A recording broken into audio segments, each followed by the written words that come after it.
Good morning, everybody. Welcome to the September 10th issue of the Tucson Almost Weekly Mortgage Newsletter. I'm Todd Abelson here in, cloudy, mostly sunny Tucson, so most days.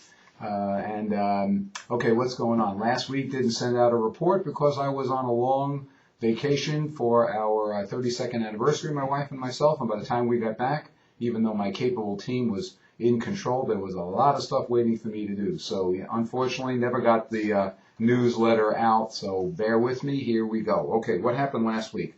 I'm going to distill it down to two big points that occurred. First of all, the European Central Bank pretty much announced and said that they would do whatever it took to ensure the future of the euro, and they said they would be buying bonds. The difference between what they're doing and what the U.S. has done, and this is something that was kind of key to me because I wasn't sure how they were going to do it, is that rather than printing money and buying bonds, they're going to sell other assets and buy bonds. In other words, they're going to move them over, which will have the same effect without the printing money, inflation, $16 trillion deficit like the U.S. has right now.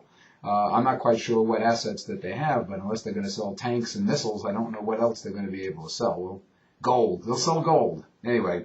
Okay, the other big news of last week was that the jobs report came out, and I guess to put it in an interesting phrase, it was a stinker. They expected 130,000 new jobs, and actually only got 96. They were expecting of that 103,000 to be in the private sector. 145 in the private sector, only got 103, so the number was way, way, way, way below. And although the unemployment figure came in lower than expected, it's because the labor participation rate, in other words, the number of people that are actually looking for jobs, is at the lowest level, I think, in 30 years. So people have just given up. You can't be counted in the unemployed if you're not looking for a job anymore. So really, that kind of sent money both ways. First, scurrying for stocks because the Europe was going to come back, and then scurrying back to bonds because the employment information. So it was a kind of a psychotic week. Okay, what's coming up this week? All right, as a result of last week's job report, rumors are swirling now more than ever that the Feds are about to announce a QE3, a new version of quantitative easing. And here's the deal. Their announcement is coming out at 9:30 Tucson time, 12:30 Eastern time on Thursday morning.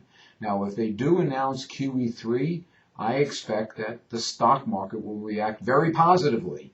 And that's great for our 401ks, our retirement plans, our investments. That's great, but it's going to really it's going to be bad news for mortgage and interest rates because the money's going to come out of bonds, going to go into stocks, and we could very well see a sharp increase in rates suddenly. Maybe knee-jerk, but maybe it'll stick.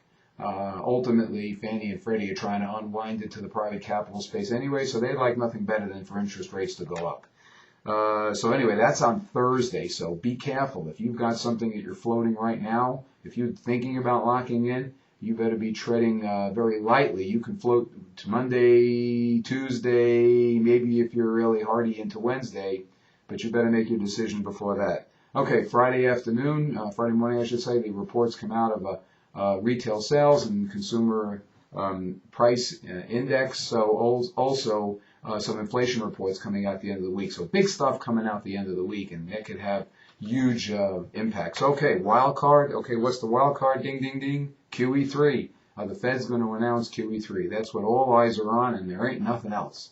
Anyway, don't forget to check out the website, TucsonMortgages.com. I'm Todd Abelson, and make it a profitable week. Bye-bye.